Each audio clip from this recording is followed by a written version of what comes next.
Hi guys, in this video we'll talk about 200 days planning for TISSNET 2024 examination. So 200 days का time बचा हुआ है अपने पास.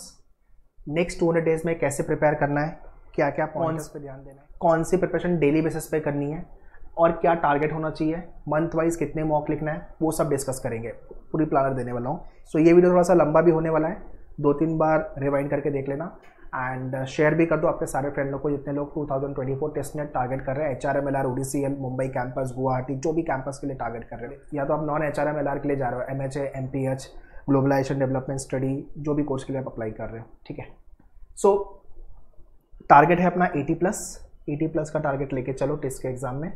अगर आपको टेस्ट में सिलेक्शन चाहिए तो आइडली जो कट ऑफ होगा वो 70 अगर आपका आ रहा है तो सारे कोर्स को लेके सारे कैंपस से कॉल आएगा. बट टारगेट अपन 80+ का लेके चलते हैं. जितना ज़्यादा टारगेट होगा we will be near to our goal, near to our target. अपने को मंथली बेसिस पे मॉक लिखने हैं. Must write mock test monthly basis, मतलब हर मंथ में अपने को मॉक लिखना है. जितने लोग ये माइंडसेट में हो कि थोड़ी पढ़ाई हो जाएगी फिर मॉक लिखूंगा, तो पूरी पढ़ाई हो जाएगी फिर मॉक लिखूंगा, वो नहीं करना. जैसे जिस दिन भी आप मेरा ये वीडियो देख रहे हो स्टार्ट करो आपकी प्रिपरेशन के साथ साथ मॉक लिखते जाना है. आपके मेन्यूअर के डैशबोर्ड पे 25 मॉक टेस्ट है यार, बहुत है. मतलब 2500 क्वेश्चन, 25 × 100 2500 क्वेश्चन आप प्रैक्टिस करने वाले हो. 2 बार कर लेना. मेजर प्रिपरेशन तो वहाँ से ही हो जाएगी, 30-40% प्रिपरेशन. डेली टास्क क्या क्या करना है? Newspaper reading, editorial page and page 1. Page 1 में हॉट न्यूज़ जो होती है, करंट डेटा, वो पता होना चाहिए अपने को. 15 से 20 minute and editorial page 40-45 minutes. ठीक है. 1 घंटा न्यूज़पेपर डेली बेसिस पर पढ़ना है. Word power made easy without fail खत्म कर देना. मोटी सी बुकलेट है आपकी जो वर्ड पावर मेड इजी वाली. नेक्स्ट मंथ सितंबर से आपके डैशबोर्ड पे सारे वीडियो आ जाएंगे वर्ड पावर मेड इजी के. Kindly watch all the vocab oriented session. 45 session खत्म करो. वोकैब अपना अच्छा होना चाहिए. ग्रामर और आरसी को आप ऑल्टरनेट कर सकते हो. जैसे कि मंडे को मैंने ग्रामर किया, फिर मैंने ट्यूसडे को आरसी किया. Likewise you can practice. 1-2 महीने में आपका सितंबर तक ग्रामर पूरा खत्म हो जाएगा. उसके बाद आरसी पे फोकस करना. ठीक है. GK, static current affairs. अगर आपके पास ज़्यादा टाइम है तो 1 घंटा स्टैटिक, 1 घंटा करंट अफेयर्स दिन का देना चालू कर दो. अगर टाइम कम है तो 1 घंटा डेली का जीके तो बनता है यार. तो ये मैं वो पढ़ाई बोल रहा हूँ, ये मतलब इतना करने में आपको ये 1 घंटा, ये 25 मिनट से 30 मिनट, ये 15 से 20 मिनट और ये 1 आवर, तो 1-2 रफली 3 घंटा. ये तो आपको मिनिमम देना है. 2.5 से 3 घंटा मिनिमम देना है आपको प्रिपरेशन के लिए. अभी मैंने कॉन्ट पे आया ही नहीं प्रैक्टिस के, बाकी जो सेक्शंस है तो उसको अपन डिस्कस करते हैं कैसे करेंगे. सो प्रिपरेशन जो अपने को करनी है वो फेज़ वाइज करनी है. ठीक है. पहला फेज़ है आपका लर्निंग पार्ट, सेकेंड फेज़ है प्रैक्टिस, फेज़ 3 है आपका परफॉर्मेंस इवेल्युएट करना, फेज़ 4 है आपका रिवीजन और फेज़ 5 है आपका स्पेशल वर्कआउट और मॉक प्लानर अपन आगे डिस्कस करते हैं. अच्छा, लर्निंग के लिए आपके मेन्यूअर के डैशबोर्ड पे all the videos are there. You have to learn all the topic from there. Basic से लेके कैलकुलेशन से लेकर के आपका प्रैक्टिस दी क्वेश्चन. ठीक है, क्वेश्चन सॉल्विंग तक. बाकी लाइव क्लास जितने भी होंगे आपके या क्लासरूम होंगे, अगर आपने लाइव क्लास है तो क्लासरूम ज्वाइन किया है मेन्यूअर का, तो आपको उसके लेक्चर्स लाइव क्लास के रिकॉर्डेड और क्लासरूम में you will be getting the lectures. तो अगर आपको क्लासरूम में if you want to join, if are Mumbai based, these are the centres: Borivali, Vasai, Dadar, Thane and Andheri. We have 5 centres in Mumbai. But अगर आपको क्लासरूम ज्वाइन नहीं करना है तो लाइव क्लासेस के लिए you can contact our team on this number 8828581455, जहाँ पे आप लाइव क्लासेस ज्वाइन कर सकते हो. ठीक है. तो ये लर्निंग का पार्ट है और सेक्शन वाइज वर्कआउट. ठीक है. एक बार अपना लर्निंग अच्छा होगा, बिकॉज अगर आपका बेस अच्छा नहीं है, फाउंडेशन अच्छा नहीं है, तो फिर आप आगे प्रैक्टिस करोगे तो क्वेश्चन नहीं बनेंगे. बट अगर अपना लर्निंग पार्ट फेज़ 1 अच्छा है तो अपना आता है फेज़ 2 प्रैक्टिस. आप मेन्यूअर के बुक्स या ई बुक्स में से क्वेश्चन प्रैक्टिस कर सकते हो एंड यहाँ से करके हो गया तो एक्स्ट्रा क्वेश्चन और भी दिए हुए आपके हैंडआउट्स में डैशबोर्ड पे, वो आप प्रैक्टिस करो.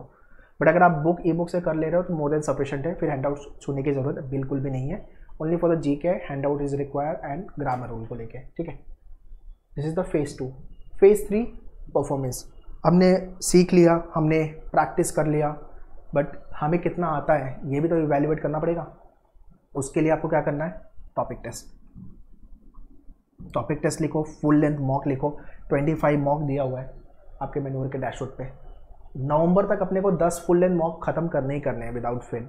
मतलब आफ्टर 10 मॉक आपके अंदर का जो कॉन्फिडेंट होगा, मतलब आप अच्छा स्कोर लाना चालू कर दोगे. 11th मॉक से अपना स्कोर बनना चालू हो जाएगा. आई एम ओके अगर आप 10 मॉक इन्वेस्ट करते हो आपके लर्निंग पर्पज़ के लिए, बिकॉज आपके पास 25 मॉक है, 25 मॉक. ठीक है. Phase 4 concept, formula, rules, tricks, shortcut जो भी आपने सीखा है उसका रिवीजन. डेली बेसिस पे, वीकली बेसिस पे, मंथली बेसिस पे आपको करना है, ठीक है। तो अगर आप अगस्त से आपकी पढ़ाई चालू कर रहे हो तो अगस्त, सितंबर, अक्टूबर, नवंबर, दिसंबर 5 मंथ्स और जैन में कंसिडर करके चल रहा हूँ, मतलब तो 180 डेज यहाँ पे हो गए। बाकी अगर आप फैब में आपका एंड में एग्जाम होता है जो लास्ट 2 ईयर से हो रहा है तो अपन 200 दिन पकड़ के चलते हैं, अपने पास है, ठीक है। तो ये आपका फेज 4 हो गया। अब फेज 5 जो है वो स्पेशल वर्कआउट है, तो वो अपन बाद में डिस्कस करते हैं, बट ये 4 फेजेस में आपको पढ़ाई करनी है विदाउट फेल। अगर आप ये कर रहे हो अच्छे से तो मुझे लगता है कि आराम से आपका प्रिपरेशन हो जाएगा। ये डेली वर्कआउट हो गया आपका, ठीक है। अभी कितना टाइम देना है, एक तो ये क्वेश्चन लोगों का आता है, और दूसरा ये आता है कि प्रायोरिटाइज क्या करें हम, ठीक है। तो वो भी अपन डिस्कस करते हैं। सबसे पहले आपको समझना है कि जीके मेरा डेली चलने वाला है, इंग्लिश मेरा डेली चलने वाला है। इंग्लिश में यहाँ पे एक और चीज़ ऐड कर लो, आपके डैशबोर्ड पे सारे वीडियो जो लेक्चर वाइज दिए हुए हैं इंग्लिश के, उसको देख के ख़त्म करो। आपने लाइव या क्लासरूम या सेल्फ स्टडी प्रोग्राम ज्वाइन किया तो आपके डैशबोर्ड पे सारे वीडियोज़ हैं, ठीक है। 400-500 प्लस वीडियोज़ हैं, ख़त्म करो, ठीक है। और सारे जो वीडियोज़ हैं क्वेश्चन प्रैक्टिस है, क्वेश्चन प्रैक्टिस आपको कम से कम 3 बार करनी है, वीडियो आप 2 बार कम से कम देख लो ताकि चीज़ें याद रहे, है ना। तो मेहनत करना पड़ेगा अपने को। Now let's talk about section wise preparation. Section wise preparation में सबसे पहले आपका क्वांट है। सी क्वांट को हम थोड़ा और ब्रेक करते हैं। 30 क्वेश्चन यहाँ से आएंगे आपके एग्जाम में, राइट। 30 के अंदर आपके एलआर के 3 से 4 क्वेश्चन में मैं पूरा ब्रेकअप दे देता हूँ आपको। क्यूए के 21 से 22 क्वेश्चन और डीआई के 5 to 6 क्वेश्चन। ये आपका कंप्लीट ब्रेकअप है क्वांट सेक्शन का। मेजर चंक्स आने वाले हैं यहाँ से, और इसमें भी मैंने बताया सबसे ज़्यादा अरिथमेटिक के क्वेश्चन आएंगे। तो आप इस पर फोकस करो, उसके बाद इस पर फोकस करो, और लास्ट में ये आपका फोकस एरिया होना चाहिए। एलआर तो मतलब नवंबर में छूना, ठीक है। बाकी अगर आपके लेक्चर्स हो रहे हैं तो वो करते जाओ आप। This is what the quant. English के अंदर आपके पास है RC, vocab, grammar and verbal वाला पार्ट, ठीक है। तो आरसी के 10 क्वेश्चन आएंगे, वोकैब एंड वर्बल को मिला के 10+ क्वेश्चन, एंड ग्रामर के 8 to 10 question. This is the rough breakup I am giving you. तो एक तो आरसी सॉल्विंग मैंने ऑलरेडी बोला हुआ है, ग्रामर पे वर्कआउट ऑलरेडी कर रहे हो आप, डेली बेसिस पे न्यूज़पेपर पढ़ रहे हो, तो इंग्लिश बाय डिफॉल्ट अपना अच्छा होगा। 30 क्वेश्चन यहाँ से आएंगे। स्कोरिंग होता है, मॉडरेट लेवल का पेपर होता है। हाँ, वो कैब थोड़ा सा अलग लेवल का आ जाता है, थोड़ा advance level. Word power Medici किया है तो वो कैब में कोई प्रॉब्लम नहीं होनी चाहिए। तो ये दोनों एरिया में हम अच्छा करेंगे। 30, 60। अब आते हैं जीके पे। जीके टफेस्ट सेक्शन है टिस का, और टिस आपका जीके वाला पेपर ही है।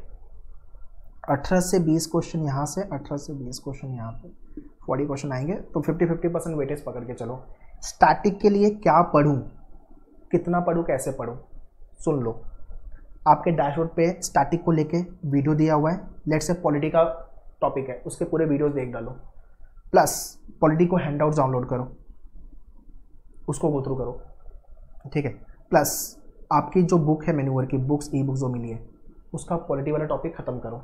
ये 3 तरीके से आपने पॉलिटी ख़त्म कर दी। इसके अलावा लास्ट में, मतलब एक बार पूरा करके हो जाएगा, लास्ट में मतलब ये मैं वो बोल रहा हूँ नवंबर तक, नवंबर से स्टार्ट करने को बोल रहा हूँ। ये सब हो जाएगा, पॉलिटी, हिस्ट्री, ज्योग्राफी, इकोनॉमिक, तब आप नवंबर में लूसेंट चालू कर सकते हो। लूसेंट आप येलो कलर की एक बुक आती है, ठीक है, उसका थोड़ी सी वास्ट बुक है वो। अगर आपने ये बुक कर ली और इतना कर लिया तो आप फोड़ दोगे, जीके में बहुत अच्छा स्कोर अपना बनेगा। ओके, करंट अफेयर्स वीडियो दिया हुआ है आपके मैन्यूअल के डैशबोर्ड पे, प्लस हैंडआउट्स। तो आपको इसमें पहले क्या करना है, पहले हैंडआउट्स गो थ्रू करना है। मान लो कि आपने स्टार्ट किया मार्च मंथ का हैंडआउट्स गो थ्रू किया और फिर उसका वीडियो देखो। इतना काम करना है करंट अफेयर्स को लेके। बाकी आप न्यूज़पेपर पढ़ ही रहे हो, हॉट न्यूज़ जो है वो आपको पता है। इतना काम अपने को करंट अफेयर्स करना है। 40 में से 30+ तो कहीं नहीं गया, आराम से बनेगा। 25 से 30 मार्क्स तो अपने आएंगे। ये आपका एक तो लर्निंग पार्ट हो गया, और सेक्शन वाइज कैसे पढ़ना है आपको, ये हो गया। अब आते हैं कि आपके पास टाइम कितना है। अब आप you are the better person to tell this कि आपके पास कितना टाइम बचा है पूरे दिन में। लाइक 4 से 5 घंटे है आपके पास, या 7 से 8 घंटे है, या फुल टाइम से टेस्ट पढ़ रहे हो, या तो आप वर्किंग प्रोफेशनल हो तो जॉब के बाद 3-4 घंटे ही मिलते हैं, या तो फिर सुबह में आपको टाइम मिलता है और फिर जॉब के बाद टाइम मिलता है, या आपका फाइनल ईयर ग्रेजुएशन चल रहा है, जो भी आप कैटेगरी में आते हो, ये टाइम आपका फिक्स है 2.5 घंटे। ये तो आपको देना ही देना है। अब इसमें आप 2 घंटा अगर और निकाल लेते हो, या 1 से 2 घंटा, ठीक है, जिसमें आपको मैथ्स से क्वेश्चन प्रैक्टिस करने हैं, ठीक है। जीके आपको अगर 1 घंटा स्टैटिक 1 घंटा करंट अफेयर्स कर सकते हो वुड बी बेटर। अगर आपके पास टाइम नहीं है तो 1-1 घंटा जीके डेली का करना चालू करो। इसके अलावा सैटरडे संडे, तो वीकडे के अंदर अगर आपका 4 घंटे मिल रहे हैं आपको, कोशिश करो अगर 4 घंटे निकलते, 3 से 4 घंटे, बिकॉज अगस्त आ गया है, तो हम इंग्लिश जीके तो साइमल्टेनियसली पढ़ ही रहे हैं और कॉन पे भी काम कर अच्छा सा कर, और कॉन पे भी अपना अच्छा काम चल रहा है। सैटरडे संडे जो होता है उसमें ज़्यादा टाइम मिलता है प्रैक्टिस के लिए। उस दिन 4-5 घंटे निकालो सिर्फ और सिर्फ कॉन्ट प्रैक्टिस वाला पार्ट करना है, कॉन्ट, और बाद में नवंबर के बाद एलआर चालू कर देना।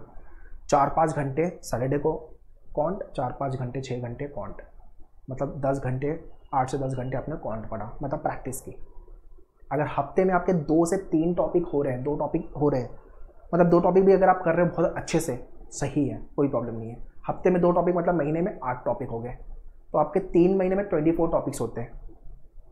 हो सकता है कि इसमें 20 ही टॉपिक कर पाओ आप, बट जो भी पढ़ रहे हो बहुत अच्छे से डिटेल्ड में जाके पढ़ो। मान लो कि आपका सितंबर, अक्टूबर, नवंबर तक अगर पढ़ के मेजर चंक्स हो जा रहा है तो उसको वापस से रिवीजन पे डाल देना। मतलब एग्जाम के पहले कम से कम सारे क्वेश्चन जो मैन्युअल की बुक में क्वेश्चन है 3 बार करने हैं अपने को, 2 बार कम से कम, मैक्सिमम 3 टाइम्स, ठीक है। तो ये आपका सेक्शन वाइज प्लानर मैंने दे दिया, ओके, और ये आपका phase wise preparation. So English का जो पार्ट है वो आपका अगस्त, सितंबर, अक्टूबर तक खत्म हो जाना चाहिए, ठीक है। कॉन्ट वीकली आप 2 टॉपिक कर रहे हो, वो आपको कंटिन्यूसली करते रहना है। नवंबर तक आप मेजर चंक्स खत्म कर चुके रहोगे, मतलब दिसंबर जो मैंने रखा है वो है फुल फ्लेज में मॉक लिखना है एंड रिवीजन करना है और अपने आप को बेटर बनाना है, इम्प्रोवाइज करना है, टाइम मैनेजमेंट पे काम करना है। ये सारी चीज़ें दिसंबर के लिए है। दिसंबर, जैन, अगर एग्जाम जैन में हुआ तो टाइम कम हो जाएगा आपके पास। अगर फैब में हुआ, जो कि आइडली एक्सपेक्टेड है कि फैब में हो और होगा तो हमारे पास टाइम ज़्यादा होगा, ठीक है। तो उसके हिसाब से अपन प्लानिंग ले लेते हैं। हाँ, स्पीड ब्रेकर, स्पेशल वर्कआउट पे डिस्कस कर लेते हैं। आपका जीके, इसको मतलब लास्ट में चालू करना मतलब सबसे बड़ी बेवकूफ़ी एंड गलती है, बिल्कुल मत करना। मॉक लिखना है अपने को और अच्छे से एनालिसिस करनी है। टाइम मैनेजमेंट पे काम करना है, एक्यूरेसी पे वर्कआउट करना है, मतलब मैंने जितने भी क्वेश्चन अटेम्प्ट किए वो सारे के सारे राइट होने चाहिए। ये आपका मॉक प्लानर। अगस्त में 2 मॉक लिखना है, सितंबर में 2 मॉक, अक्टूबर में 3 मॉक, नवंबर में 3 मॉक, मतलब 10 मॉक लिख के ख़त्म कर देना है अपने को बाय नवंबर। उसके बाद December and Jan is all about mock revision practising, ठीक है। तो ये आपका टाइमलाइन जो है वो फुल फ्लेज में मॉक वगैरह पे जाएगा। स्पीड ब्रेकर आइडली लोगों का जीके के रिसोर्सेज को लेके आता है, तो मैंने रिसोर्सेज बहुत क्लियर कर दिया, आपके डैशबोर्ड पे सारे रिसोर्सेज है। प्लस अगर आपने क्लासरूम ज्वाइन किया है या तो आपने लाइव क्लास ज्वाइन किया है मैन्युअल का, so we will be guiding you every time. You can meet us, you can talk to us. कितनी पढ़ाई हुई आपका प्रोग्रेस चार्ट लेके मिलो तो ज़्यादा बेटर तरीके से we will be guiding you. But आप रैंडमली आओगे तो इट इज़ लाइक क्या पढ़ाई हुई है, क्या प्रिपरेशन हुई है, कुछ पता नहीं है। थोड़ा सा फैक्ट जो स्टैटिस्टिक्स है वो डेटा के साथ आओ। मॉक स्कोर, आपका पहला मॉक लिखोगे 20 मार्क्स, 25 मार्क्स, 30 मार्क्स आ रहा है। मोरल डाउन, डीमोटिवेट नहीं होना है, ठीक है। पहला मॉक है, कोई प्रॉब्लम नहीं है। पहला मॉक लिखा हमने वो बड़ी बात है। मार्क्स पहले, हर किसी का स्कोर कम ही आता है, तो किसी का ऐसा नहीं कि लिखा उसने 50+ चला गया, नहीं। तो बहुत रेयर टू रेयर वो होगा। तो हाँ, 25-30 आ रहा है तो ठीक है पहला मॉक। ग्रेजुअली हम 40+ जाएंगे, 50+ जाएंगे, 60+ जाएंगे, ठीक है। वो कैप पे काम करना है और रीडिंग पे काम करना है, मतलब रीडिंग हैबिट तो अगर नहीं है तो इनकलकेट करो, very very important. Command over the can't and only solution is practice. Maths पे आपको ग्रिपिंग लानी पड़ेगी। बहुत टफ लेवल का क्वेश्चन नहीं आता, बहुत पप्पू भी नहीं आता, कुछ पप्पू आते हैं, कुछ मॉडरेट लेवल के क्वेश्चन आएंगे, ठीक है। तो बनेगा कॉन्ट। और इस साल तो हम वर्कशॉप भी करने वाला हूँ मैं, तो वो एक एक्स्ट्रा एड ऑन होगा जितने भी मैन्युअल के लाइव एंड क्लासरूम स्टूडेंट्स हैं, तो that is another add on. And short tricks पता होनी चाहिए तो आपका टाइम बचे, ठीक है। सो आई थिंक ये आपके स्पीड ब्रेकर है। आप मुझे कमेंट में लिख के बताओ कि आपका स्पीड ब्रेकर क्या है, कहाँ प्रॉब्लम आती है। अगर आपको मैथ्स में प्लस माइनस नहीं आता तो भाई बेसिक थोड़ा सही कर लो अगर मैथ्स निकालना है तो, because what ever you will be learning वो एंट्रेंस निकालने के लिए, क्रैक करने के माइंडसेट से पढ़ाएंगे। अब ABCD आप बोलोगे सर 5+10 बताओ, या 1/5 20% होता, मुझे ये नहीं पता। तो बेसिक चीज़ें आपको पता होनी चाहिए, लाइक 1 to 30 तक का स्क्वायर पता होना चाहिए, 1 to 20 तक का क्यूब पता होना चाहिए, 1 to 20 तक का टेबल पता होना चाहिए, एंड फ्रैक्शन 1 to 20 तक का पता होना चाहिए, 1/6 3 is 33.33%, 1/4 is 25%, 1/5 is 20%, 1/6 is 16.66%, 1/7 is 14.28%. Likewise up till 20 याद होना चाहिए, ठीक है। अगर मैथ्स जितने लोग का वीक है, आपका मैथ्स का बैकग्राउंड नहीं है या काफ़ी टाइम हो गया मैथ्स छोड़ के, अब मैथ्स आ गया है तो करना ही पड़ेगा, तो भाई ये बेसिक पहले सही कर लो। आपके डैशबोर्ड पे लॉगिन करो, स्पीड मैथ्स का वीडियो है, 6 या 7 पार्ट्स है। Kindly watch all the videos 2 to 3 times and practice करो। Take the random number, practice करो। 3 चीज़ मैं लिखवा दे रहा हूँ, वो टॉपिक कर लेना अपने मेन्यूअर के डैशबोर्ड से। स्पीड मैथ्स, परसेंटेज, सिंप्लीफिकेशन, ये 3 टॉपिक। आप ये बैच ज्वाइन करोगे जब भी क्लासरूम के लिए ये नंबर पे you can contact, and live के लिए नंबर पे, तो आपको सारे एक्सेस मिल जाएंगे, ठीक है। एंड वहाँ से आपकी पढ़ाई चालू कर देना। ये काफ़ी इंपॉर्टेंट वीडियो है, 200 डेज प्लानिंग। जितने लोग टेस्ट लिख रहे हो, चाहे आप HRM टारगेट कर रहे हो, ODCL या MHA, MPH, या तो आप गवर्नेंस वाले कोर्सेज टारगेट कर रहे हो, जो भी कोर्स आप आगे कर रहे हो, इसी साल निकालना है। ये एटीट्यूड के साथ पढ़ाई करो, एंड ये वीडियो शेयर कर दो आपके सारे फ्रेंड लोग को, so that they should also be benefited from this video. All the very best, thank you.